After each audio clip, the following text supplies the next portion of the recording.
это же взаимодействие, понимаете? То есть мое тело толкает кулак, он втыкает сюда, чувствует силу отдачи. У мешка определенная плотность, у другого мешка будет другая плотность. И все это раз за разом, оно обрабатывается, корректируется, совершенствуется, прогрессируется и происходит трансформация. У вас трансформация посредством вот этого предмета. Точнее, посредством взаимодействия с этим предметом. Understand? Про мешок.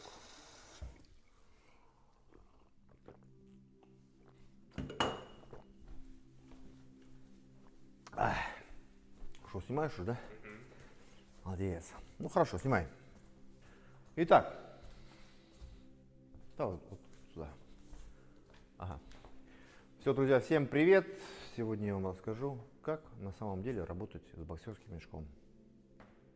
Именно эзотерический аспект расскажу вам сегодня, друзья. Потому что мешок, это не просто мешок боксерский. Это как место силы, понимаете? То есть вообще спортивный зал, или по-японски доджо, ну то есть зал для боевых искусств, где вы познаете боевое искусство как образ жизни, как некую философию, как какие-то комплекс привычек, правильных, определенных правил. То есть, да, вы приводите в соответствие свой организм, ум, тело, вот в целостно становитесь. Это называется доджо. То есть, как доджо перевести? Доджо. Доджо. Блин, забыл, как это по-японски. Короче, место силы, место познания себя, да? То есть такое место определенное. И мешок, как и прочие другие тренажеры, типа макивары, там, подушки, там, груши и так далее, это магический предмет, который дает вам силу. Пойдемте познакомимся с мешком боксерским. Итак, перед тем, как подойти к боксерскому мешку и начать что-то там на нем отрабатывать, а что вы можете отрабатывать, в принципе, друзья? Ну, в большинстве случаев у вас какие-то обрывки в голове разных там картинок из фильмов, боевиков, Жан-Клод Ван Дамм, Брюс Ли. И в эта вот каша в голове, ну, я просто сам по себе помню, что это такое. Сейчас я вам расскажу историю как моего личного знакомства с боксерским мешком. У вас находится там какая-то определенный какой-то контент в голове, да? И вы этот контент пытаетесь на этом мешке, ну, как вы видели в фильме, изобразить. То есть вы изображаете Жана-Клода Ван Дамма, Брюса Ли, ну там еще модные, Дольф Лундгрен, какие-то боевики, бойцы и так далее.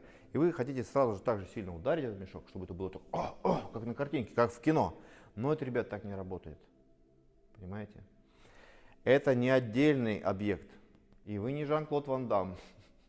Вы должны с этим мешком войти в состояние единства. Вы должны почувствовать, что вы одно целое с мешком. Да, это магия, да, эзотерика. Понимаете? Но все в нашей жизни это как бы эзотерика и магия. Мы живем в своих каких-то отдельных мирках, которые мы в какой-то момент выстраиваем, концентрируемся на этом и абстрагируемся от всего остального. Но это называется контекст, понимаете? Это называется рамки нашего внимания. То есть у нас есть внимание, мы его куда-то направляем и создаем этим вниманием определенные границы. В этих границах мы чем-то занимаемся. Ну, на что мы внимание обращаем? Это нормально все, Максим? Ты чего там трясешься? Все хорошо? Ты держи двумя руками.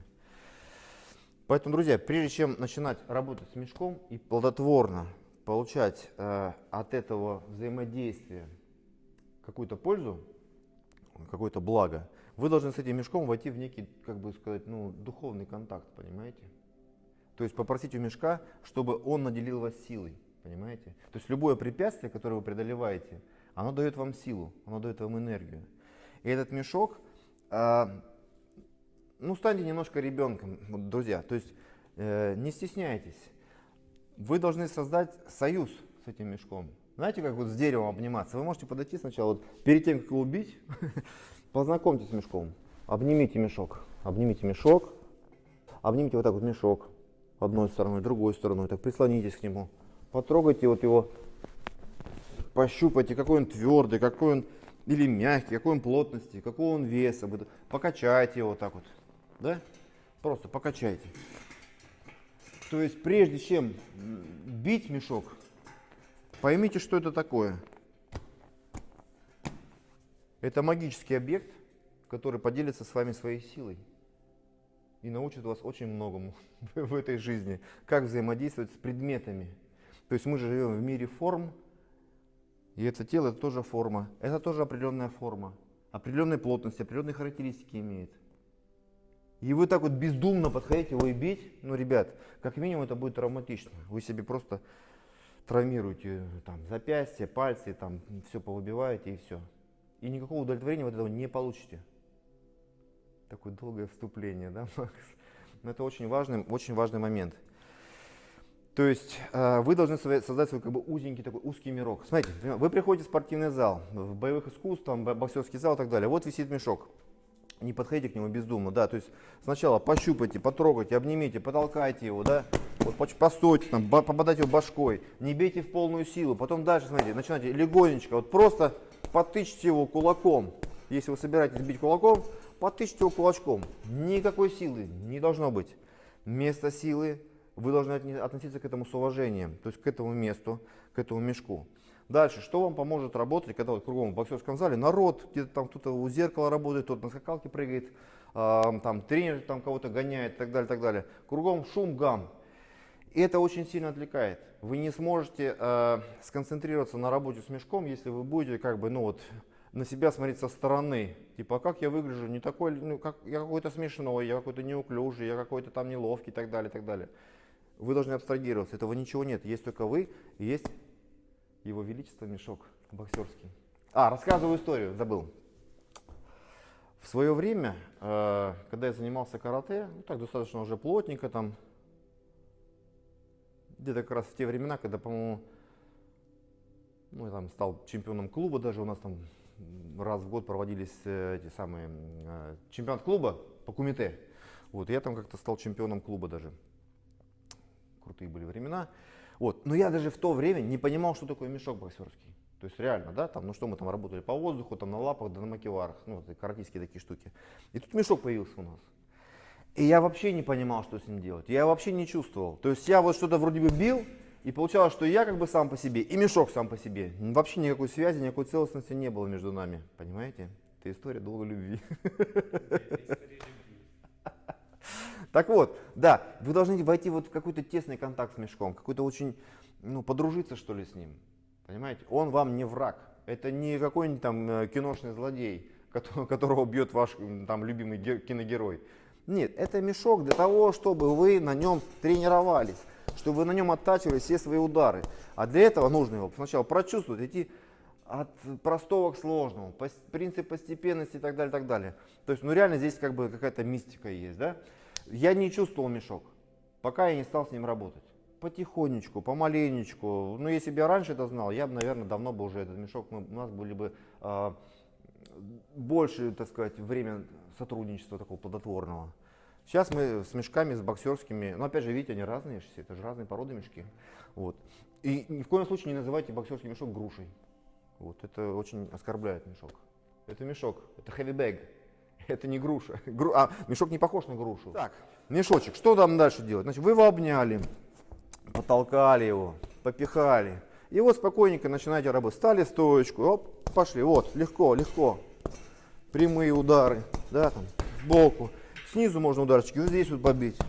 Вот просто встали и слегка понакидывали кулаки, не напрягаясь вообще. То есть ваше тело и мешок, они должны вот как-то вот в резонанс впасть, что в момент контакта у вас рука, ваше тело, живот, суставы все, плечевой, локтевой, запястный, они должны напрягаться спонтанно, то есть естественным образом. Не до того, как вы там бьете, уже напряжены. Вот зачем? Какой в этом смысл? Еще нет никакого взаимодействия, нет столкновения вот этих тел, нет отдачи, а вы уже напряжены. То есть идея какая? Я хочу донести. Что работать на мешке, отрабатывать удар на мешке и вообще сам удар, это просто. А осложняет нам все вот это взаимодействие и всю тренировку какие-то мемы, какие-то стереотипы, шаблоны, какой-то мусор в голове, понимаете? Ну какие-то представления о том, как это должно быть. Типа, круто, я должен быть сильным. И если это удар, то удар должен быть, каким сильным, он должен все ломать, мешок должен рассыпаться или падать, или там улетать куда-то от вас. Вот это все, ребята, полная хрень. Прогресса не будет. Если вы будете действовать таким образом, ну просто бездумно что-то делать, вы просто, ну, можете навредить себе. Это как минимум.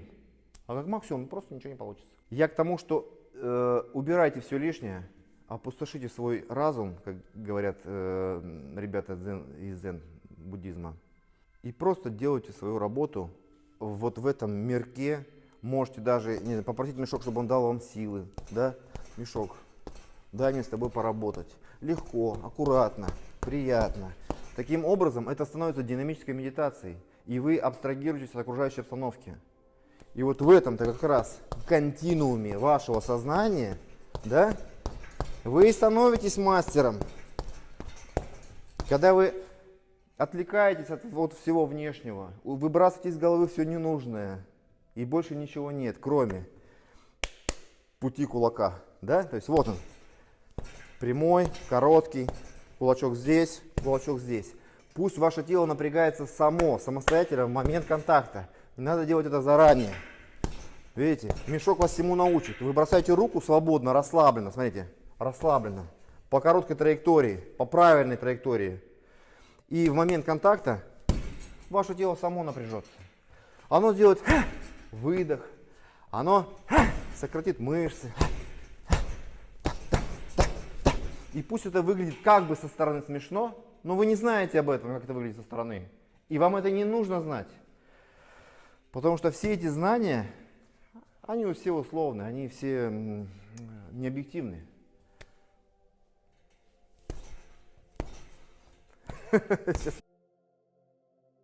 Итак, неважно, какая у вас нога впереди, да, вы можете менять стойки.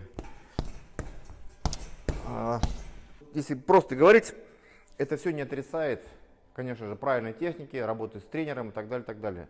Я вот в этом видео просто хотел отметить вот этот немножко эзотерический момент. Это будет самое скучное видео на моем канале. Потому что никто ничего не поймет. Или подумают, что, ну, типа, сенсей Макс того же. Крыша поехала, да?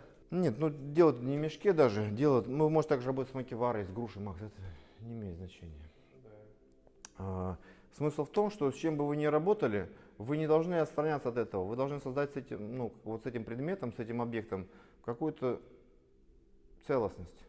Ну, то есть взаимодействие должно быть. То есть вы не выше, не ниже, не лучше, не хуже. То же самое мешок. У него свои параметры, у вас свои параметры. И вот в этими как бы параметрами, характеристиками, во время вот этого взаимодействия, то есть что это? Это же взаимодействие, понимаете? То есть мое тело толкает кулак, он втыкает сюда, чувствует силу отдачи. У мешка определенная плотность, у другого мешка будет другая плотность или у груши. И все это раз за разом, оно обрабатывается, корректируется, совершенствуется, прогрессируется и происходит трансформация. У вас трансформация посредством вот этого предмета. Точнее, посредством взаимодействия с этим предметом. Understand? То есть, это кропотливая работа. Здесь нельзя отвлекаться. Точнее, можно, но это просто не будет никакой пользы. Вы должны сосредоточиться на этой работе и чувствовать. Вот, допустим, вы делаете удар, да, какой-то. Раз. Почувствовать, где-то смазано. Сами себе тренер, да, значит, нужно более сфокусированно бить в точку, да. Теперь следите за этим. Потом раз там, обратите внимание, у вас правая рука висит. Это небезопасно. Приподнимите здесь, держите ее здесь руку. Потом после удара падает рука. То есть вы каждый раз свои действия видите очень ясно, четко, не отвлекаясь, и понимаете, что нужно их подправить, исправить, добавить, убрать лишнее. Скорее всего, в большинстве случаев нужно просто поубирать все. Ну, это просто как мой такой уже лайфхак. Вы должны расслабиться. Вы должны делать абсолютно расслабленно, спокойно и вообще без всякого напряжения. Именно напряжение мешает вам, ну, чего-то достигать, развиваться. Лишнее напряжение я имею в виду. Вот мысль сбился, Макс. А ты просто снимаешь, молодец. Хорошо. В общем, да, смотрим видео, слушаем внимательно. Если что непонятно, пишите комментарии, ставьте лайки. Вот. Я так чисто философски насчет того, как надо взаимодействовать с мешком. Место силы. Как подружиться с мешком. подружитесь с мешком, это место силы, войдите в свой мир, создайте свой мир, сконцентрируйтесь, это динамическая медитация, попросите у мешка боксерского, чтобы он передал вам силу, с которой вы будете взаимодействовать сейчас вот в процессе вот этого столкновения, да, так или иначе, и тогда будет польза. Это такие вот очень тонкие психологические моменты, без которых, наверное, невозможно какое-то мастерство, прогресс. Да я думаю, даже это важно для начинающих, вот, которые вот только начали, хотя им сложно до этого сразу достучаться, они это не понимают. В основном новички, они такие, сильно ударить, потому что есть какие-то киношные представления. В общем, выбрасывайте, все это вообще полностью ерунда. Не слушайте никого, слушайте вот здесь внутри, что происходит, что вы при этом чувствуете. Вот. Ну и слушайте тренера, конечно, сенсея Макса. Я вам, херни-то не скажу. Сегодня Макс Степанов и Мешок рассказали вам, как нужно взаимодействовать всеми, так сказать, чакрами своими, да, с мешком. Все, всем удачи, всем пока.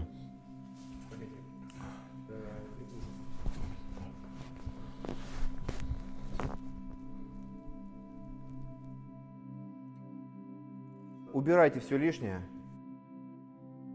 опустошите свой разум и просто делайте свою работу.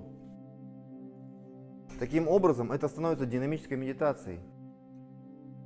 Всем удачи, всем пока. К чему это я? Философская такая беседа. И вот в этом-то как раз континууме вашего сознания, да, вы становитесь мастером.